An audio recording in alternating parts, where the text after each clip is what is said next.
കുറച്ച് എണ്ണ ഒഴിച്ചു കൊടുക്കാം. കുറച്ച് മതി. എണ്ണ ചൂടായിട്ടുണ്ടെങ്കിൽ നമുക്ക് കുറച്ച് ഉലുവ ഇട്ട് കൊടുക്കാം.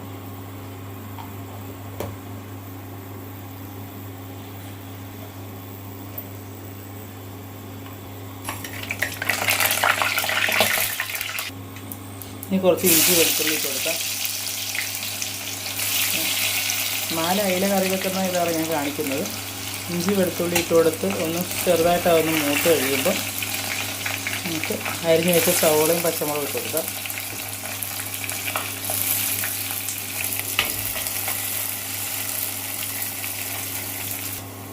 ഇനി കുറച്ച് ഉപ്പിട്ട് കൊടുക്കാം നമുക്കിതിനകത്തേക്ക്.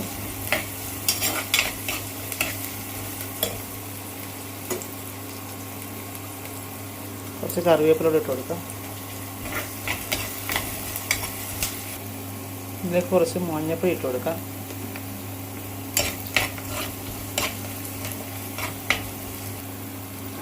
ഇനി ഇതിലേക്ക് തക്കാളിയും പുളിയും കൂടി ഇട്ട് കൊടുക്കാം.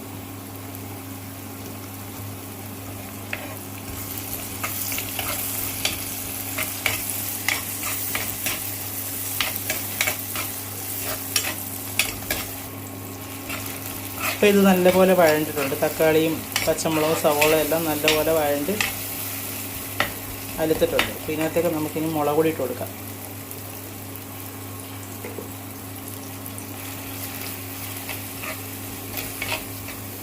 മുളക് പൊടി ഇത് കാശ്മീരി മുളക് പൊടിയാണ്. അതായി കളറ്.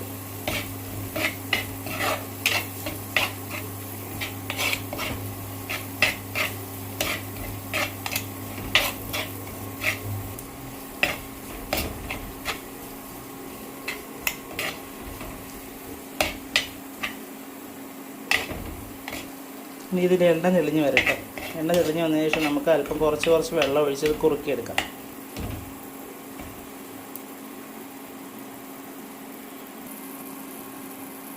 എണ്ണ തെളിഞ്ഞ് വരുന്നുണ്ട്. ഇതിലേക്ക് നമുക്ക് കുറച്ച് വെള്ളം ഒഴിച്ച് കൊടുക്കാം. ഇതെല്ലാം കൂടെ നല്ലപോലെ ഒന്ന് യോജിപ്പിക്കാം. ഇപ്പം നമ്മൾ വെള്ളം ഒഴിച്ച് കുറുക്കി എടുത്തതിനകത്തുനിന്നും എണ്ണ തെളിഞ്ഞ് വരുന്നുണ്ട്. കണ്ടോ?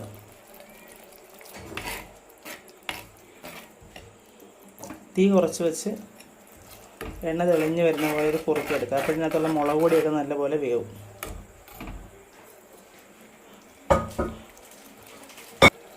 എന്നിട്ട് കുറച്ചുകൂടെ വെള്ളം ഒഴിച്ച് കൊടുക്കുക അതിനകത്ത്.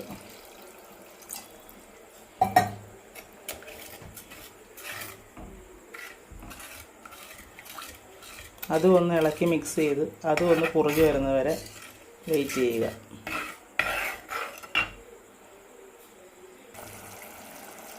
ഇപ്പോൾ നമ്മൾ രണ്ടാമത് ഒഴിച്ച വെള്ളവും നല്ലപോലെ കുറുകി വന്നിട്ടുണ്ട്. ഇനി ആവശ്യത്തിന് വെള്ളം ഒഴിക്കുക. കറിക്ക് ആവശ്യത്തിനുള്ള വെള്ളം ഒഴിക്കുക.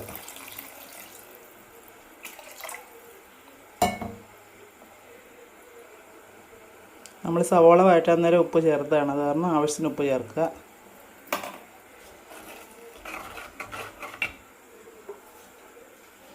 കറിവേപ്പില ഇട്ട് കൊടുക്കുക. ഇതിനി ഞാൻ തിളച്ച് കഴിയുമ്പോൾ ഇതിലേക്ക് നമുക്ക് മീനിട്ട് കൊടുക്കാം.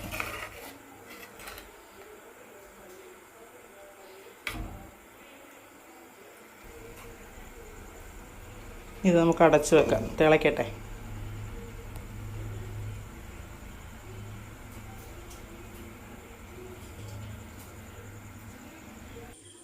ഇനി നമുക്ക് കറിയിലേക്ക് ഇടാൻ കുറച്ച് കറിവേപ്പില കൂടെ പൊട്ടിക്കാം.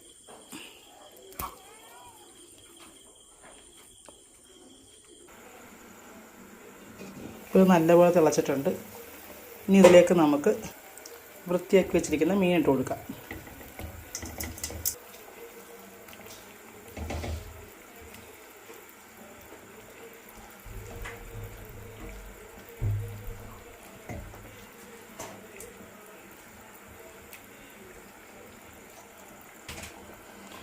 നമുക്ക് ഇതിനകത്തേക്ക് കുറച്ച് കറിവേപ്പില കൂടെ ഇട്ട് കൊടുക്കാം.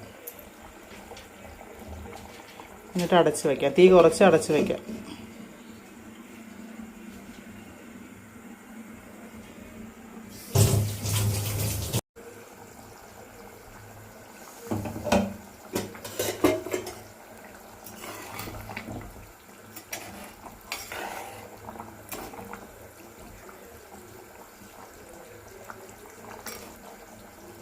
ഇനി ഇത് തീ കുറച്ചിട്ട് ഇതൊന്ന് പറ്റുന്ന വരെ വെയിറ്റ് ചെയ്യുക.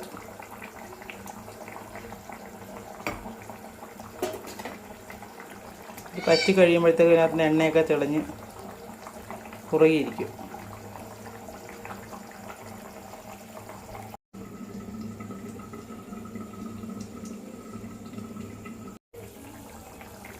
അപ്പോൾ എണ്ണയൊക്കെ തെളിഞ്ഞ് നമ്മുടെ അയിലക്കറി റെഡി ആയിട്ടുണ്ട്.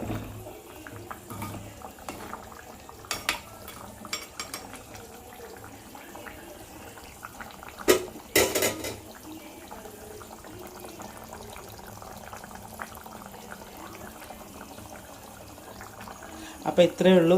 ഇഷ്ടമായ ലൈക്ക് ചെയ്യാനും ഷെയർ ചെയ്യാനും മറക്കരുതേ.